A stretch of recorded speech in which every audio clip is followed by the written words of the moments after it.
This is Leisha Holmes, and I'm your host on the Recruiters Recruitment Podcast. And I'm really, really proud and honoured to be welcoming to our community today somebody that I've had the absolute honour to get to know over the last couple of years. And he's going to do an introduction to his business. But this is Edmund Blogg, and he's the Director of RecruitHub. Welcome to you today, Edmund. How are you? Hi, Leisha. Yeah, very well. Thank you. Thank you. And thanks for having me on the podcast. Huge pleasure to be here. Well, it really is. And it's been a long time coming. I think I've asked you probably more times than I've asked you how things are in the market. So those who are not yet familiar with RecruitHub, what exactly are you? What do you do? So I think probably best described as an accelerator platform for recruitment ventures in the early phases. So we typically work with recruiters who are launching their own business for the first time. And I suppose we essentially provide a sort of integrated solution of technology, back office, advisory, resources, brand, and a general platform on which people who are looking to build a business from the ground up can accelerate their route to market and ultimately their financial performance. I can literally hear those listeners around the globe. We know that you sat around all parts of the planet here. And there's going to be people listening that are thinking, I am going to probably go and set up on my own. So we are so excited about this episode because I think that is one of the most remarkable things about our industry. And actually, post-COVID, have you particularly seen a boom in people setting up on their own? Do you think that there's opportunity in downturns in markets and in recessions? Yeah, I mean, there undoubtedly is. And COVID's, I think, a really interesting case because not only did we have the sort of economic downturn and the change that brings about, but obviously we had sort of unprecedented numbers of people who were getting a taste of independent work for the first time. So huge numbers of people working from home. And I think a lot of people in that situation starting to realize, in various different capacities, actually, maybe this is something that I can do more independent than I realized. I'm managing my time effectively. I'm suddenly not in an environment where this feels like it's being done for me. So I think, yeah, that's definitely been a huge factor. And I think another thing that kind of we're always very conscious of is that in sort of uncertain sort of market conditions, there's a degree to which those really favor lean, agile businesses, and obviously, it's a very different ball game if you're running a large organization that is less able to sort of pivot and change. So yeah, for sure, there's been a big change on the back of that.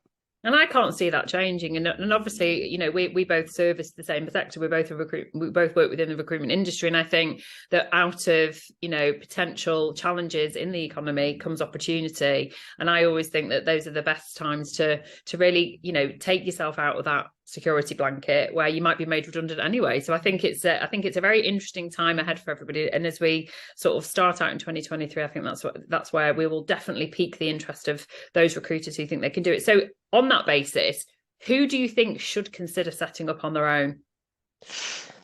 So it's a super important question. So who should consider it?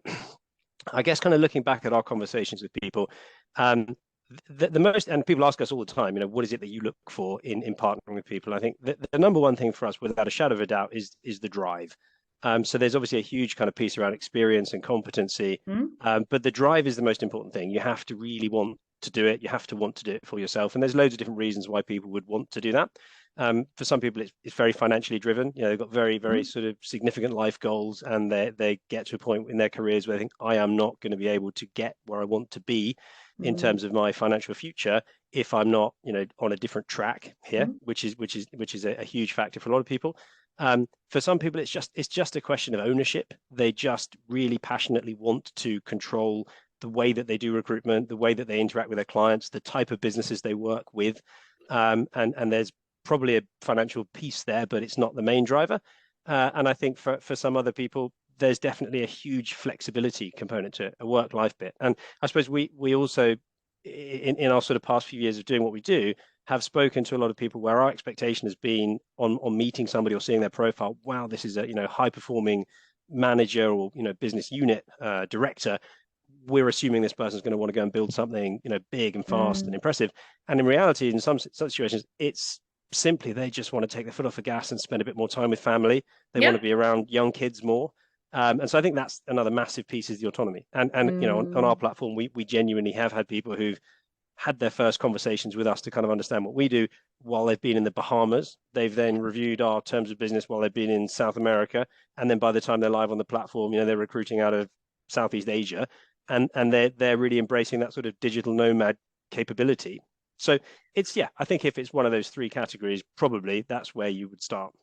I think, yeah, absolutely. I mean, obviously, I set my business up when I had my first daughter, who is now 18, actually. But I think that a large part of what you've said there, I think, is that level of independence where you feel that you could do things differently or better. And I certainly think that's what I look for when I'm considering if a recruiter comes to me and I think, you should be doing it for yourself. It's usually because they are very driven. They are the business developer. They have won the business, but they've got the personal drive as well. And I think that whatever that reason looks like you say, it could be financial, it could just be to have, I use the word freedom, because actually freedom can mean so many different things. So I think that's got me excited on everybody's behalf. But okay, let's be really cautious here, because you mustn't say yes to everybody who wouldn't be right, because there are plenty of people listening who probably feel really, career focused, because of influencers and social media, probably think they can just go and do it. I've set up a desk, I can do it again. So, but who shouldn't? Yeah, so it's a super important question. I guess we would be pretty hesitant to tell anybody they can't do this. I suppose in terms of our criteria when we're chatting with people that are considering this and want to see if we're maybe the right partner to help them do it, what we're looking at is there a very significant gap between their success in their sort of employment, their career to date, and what they are thinking of doing in their startup. And if there's a huge gap there, it's not that they couldn't do it and it's not they shouldn't do it, but certainly in our world, that's something that we would look at really closely. So if somebody pops up and says, hey, I did $1 million last year, I'm super excited, I want to go and do my own thing, and we look into how that $1 million was generated, and we look into the account that it was won through, and we look at kind of the business that they were with and the sort of structure that they had, and the teams and other people that went into that, and we look at it and say that's not something that realistically you could expect to replicate as an independent. Then it's not that they shouldn't do it, but they should definitely be aware of what is likely. Once I'm kind of going out and building my own thing, that's one thing I think for sure. I definitely don't think people should do it if the drive to do it is coming from a negative place. So some people, I think, just feel, I don't know, for whatever reason, there's been some friction in their current business or with managers or whatever, and that gives them a bit of an axe to grind. I think it's a pretty unhealthy place to start a business from. It doesn't mean you shouldn't do it again, but it's definitely probably not a great guiding North Star. And I think probably the other hesitancy that we would advise is if somebody has had really, really limited exposure to all of the different commercial elements to successfully managing a 360 revenue cycle. So if somebody's only ever done delivery, never done BD, there's a big piece missing there. If they've been very, very far away from anything that resembles contract negotiation, they don't really understand their own company's terms of business. And if they are very, very green on the commercial side and there's so much to learn that they will have to learn as they attempt to build a company, then for sure there's an argument there to kind of get a bit more experience under the belt. But outside of that, I'd say probably the main things. But very pragmatic. And actually, I'm really pleased that you talked about that North Star, because I agree with you wholeheartedly. I think that this has to come from a very positive driven place. So actually, that leads very nicely into something that I want to talk about, which is the concept of intrapreneur, because there's no shame in being really inspired and wanting to create and carve something out for yourself. But you can actually potentially do it with your employment. You could, go and set up a new division for somebody. 100%. You can set up a new division. You can set up, new geographical regions. And you can also, within recruitment business, there's 1,000 things that you can build and improve internally. You can build out new commercial models. You can, build out new internal programs and frameworks. So there's huge opportunity to build things, and there's opportunity to be well remunerated for doing that. And there's massive opportunity to get huge satisfaction from doing that. I definitely don't see that there's a kind of sort of binary opposition between being an entrepreneur and, doing all sorts of entrepreneurial things or being very heavily incentivized financially to do them. No, they're two ends, I suppose, of a spectrum, really. And then, so for that reason, for the leaders listening, watch out for your entrepreneurs. Look at the entrepreneurs. What can you do to embrace them, to actually utilize them and make the most of them? Benefit from those behaviors that actually mean that you won't lose that the revenue that they create, and obviously the cascade effect of having somebody like that in your business. Yeah, and I think that's critical. And I think obviously we interact with a lot of people who've reached a point in their careers where they feel the next thing is for me to do this on my own because there is nothing left for me to do where I am. And I definitely, from a personal standpoint, think that retaining your staff is a huge and ongoing challenge within your business. But I think also it should never be something that is done in my opinion, it should never be done cynically through mechanisms and retention kind of structures that make it hard or unpleasant for people to leave. It should always be that your key people want to carry on working with you as part of a team, and that's part incentive, it's part reward, but it's also part team dynamic, it's excitement, it's collaboration. There's 1,001 ingredients there, and of course there are hundreds of thousands of people who are on a very, very interesting and stimulating career path, love it and wouldn't want to leave it, and that's great. And you're going to have to have people like that if you're going to start your own company. You're not going to build it on your own. No, definitely. I love that again, very pragmatic approach about it. So obviously you get people approaching you and you've got a very sort of remarkable marketing strategy for it. But if somebody's thinking about doing it, what would your advice be in terms of approaching a potential investor? How would you go about, what would the steps be? Yeah, so I guess we are slightly different. We certainly wouldn't consider ourselves primarily as an investor. So probably 70-ish% of the businesses that we've launched, they've taken no external capital. It's been all done through the founder's own finances. But specifically around approaching an investor, I think the most important thing that we would always think about is the key thing that an investor will be looking at is what is your likelihood of early traction. That's the most important thing. So what we're looking at is, what is your plan? It's always exciting to look at how your business is going to scale and where it's going to be after 5-10 years. That's exciting, but everybody knows that the real magic happens in the first 12 months and almost critically the first 6 months. What we want to see when we're evaluating new launches is, where are your first placements coming from? Who are your early customers? Do you know them? Do you know the kind of candidates you're engaging, where you're placing them into, why your proposition is going to work, why you're going to win that business successfully? That's the key piece. If there's a huge gap early on in the business plan, it's almost more problematic than if there's a bit of blurriness as you get further into the trajectory of the business, because that's really the critical make or break. And when it comes down to an investment proposition, investors are obviously investing on more sort of preferential terms for the founder, the higher their degree of confidence is in the overall success of the business. But a massive element for them is, what's the risk of failure here? And the risk of failure is hugely mitigated if there's a really watertight route to market. So that's probably golden nugget, the place to start. It definitely is. And I absolutely echo everything that Edmund has just said there. So in terms of, if you were to do a little checklist for anyone that was thinking of setting up on their own, what would your essential checklist look like? What must they have? Yeah, good question. So I think probably for us, it depends very much on what they want to achieve, for sure. So are they trying to build a sort of lifestyle business? Are they trying to build something that's a multi-headcount scale venture? I guess probably maybe a different way of approaching the question is I suppose what we would see as some of the common reasons that people struggle when they are trying to start up. Okay. So I suppose we would look at underinvestment in technology is usually a massive shortcoming in businesses. There's a real belief that, hey, I can do this with a LinkedIn license and a mobile phone.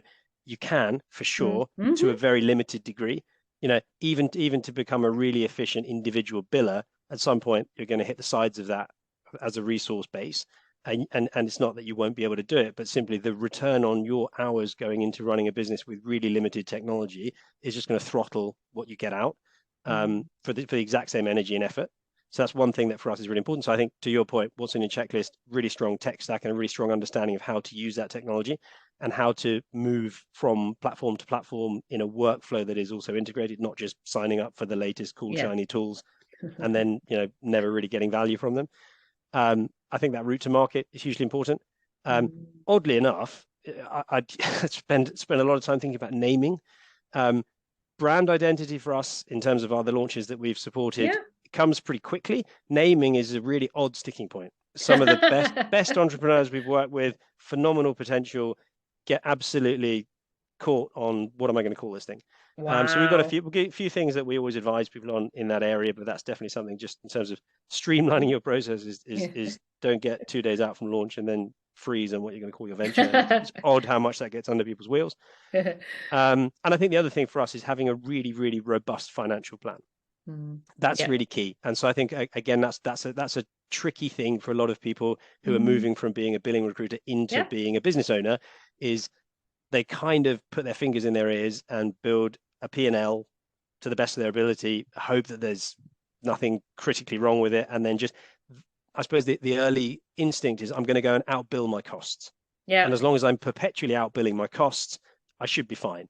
But if there is no really strong underlying financial model supporting the business, it's really, it gets very stressful to try and run that type of Does. company. So I suppose that's one of the key things that we spend a lot of time with people on early, is saying, let's build a really detailed financial forecast for this. And really importantly to us, let's right size that financial forecast specifically to the individual, their business, their market, their track record, their network, their sales cycle, their restrictions, because it's super easy to build a spreadsheet that looks exciting, and it's very easy to build, a bunch of attractive looking numbers, but it's much more helpful to be able to start your venture saying, with every available piece of information around me, my target client base, what I've done before, we're really confident that we can, as a minimum, deliver these numbers. And if we do, then we can start to move this thing forward and we can grow it from there. So that's, probably would be on my list. Very, really useful list, actually. And I'm really pleased that you brought up restrictive covenants, because I get asked this an awful lot, actually, by people. Are they worth what they're written? And I'm like, well, it always depends on your contract, what you've actually signed. Of course it does. It's very individualistic, isn't it? But at the same time, you want to set your business out in an ethical way. So what would your advice be? If, let's say, somebody's contract is watertight, let's make that the assumptive starting point. What would your quick advice be on that? Yeah, so I think, number one thing is we advise people to just adhere to their covenants, as fully as they possibly can. The fallout of even being suspected of, or having given cause for someone to suspect that you might be skirting around the edges or kind of, dipping into a restricted base, the distraction that causes just in dealing with the interaction with your previous employer is not worth it. Absolutely not worth it. Time flies when you're building a business. It's super exciting. Your restrictive covenants will be over way earlier than you realize. It was suddenly, wow, has it been 6, 9, 12 months, whatever it is? It happens super, super quickly, at which point the entire global human capital market is viable. So absolutely. They're over so quickly, and they restrict in reality such a limited portion of the total available opportunity. It's just not worth it. What Edmund just said, and just circling back to what you said earlier on about the behaviours of somebody that can set up on their own, business development, so don't be afraid. And I absolutely echo the ethics of what you just said there. And anybody that asks you to break those restrictive covenants, you need to run a mile, in my opinion, if they are watertight, that definitely. So before we finish, we're obviously in 2023. What do you think people should be thinking about? And that's whether it's recruiters or leaders this year. What impacts are we looking out for? No one knew that COVID was coming, for example, in 2020. Do you think that there's anything we should be mindful of as we trade through this year? Yeah, I think so. So we've obviously had a lot of these conversations kind of with our customer base around what our advice is to them. And I think the key thing is that we try very hard to encourage people to actually respond to macro trends in the way that they are analyzing their current customers and their business development efforts, right? So it's not just saying there's going to be a downturn, but it's thinking, if there is going to be a downturn, what types of organizations will be impacted, what types of parts of those organizations, what types of programs, hiring initiatives, personnel requirements are going to be affected, instead of simply saying this is a big blanket impact that's going to sweep everybody like a wave. It's not. It's going to hit certain businesses, certain bits of businesses, certain hiring initiatives way harder than others. I think that's the key thing, is just being kind of actually physically adapting what you're doing in your kind of customer relationships and prospecting in response to that, instead of simply saying there is going to be a quote unquote downturn or recession and therefore it's going to be difficult. It's, I think, thinking one step beyond that and thinking, who's likely to be impacted? How does that map across to my world? What can I be doing to be in the right place at the right time? And the second piece, which kind of links to that, is just having a much, much more sort of ambitious program of network building in the anticipation that you're going to have to work harder to find pockets of opportunity. If you've prepped that in advance by saying, well, I'm going to have way more warm conversations that I can jump back into, that's really hedges your bets much more effectively than saying, I'm going to have to hammer the business development if this gets really, icky, because that's a very cold place to be starting from in a poor climate. So I think, just kind of prepping ahead, pushing as many doors half open as you can in anticipation that you're going to need to go and hunt for opportunity, is probably all most businesses can do. Yeah, well, I have to say, what a very calm image that you just sort of portrayed to everybody there, and I expected nothing less from you. I just say to people, you can control your own controllables. So I guess that's kind of the underlying sort of message of what you're saying there, that, the macro element of what you are doing on your desk right now, in your business right now, with your customers, is within your control. But don't I think there has been, and I'm going to say this really disingenuously about the industry since COVID, because we've all been in this like boom market, it's been a bit of cross your fingers and hope. that it'll all be okay, but you can't do that. So I think it's very sensible, calm advice, as I knew it would be. And that's why I've been so happy to have you on finally. Thank you so much for joining us on the show, Edmund. I've really enjoyed having you on, and we will all be very grateful to you across the community of the Recruiters Recruitment podcast. Thank you. Awesome. Huge pleasure. Thanks very much, Leisha. You're welcome.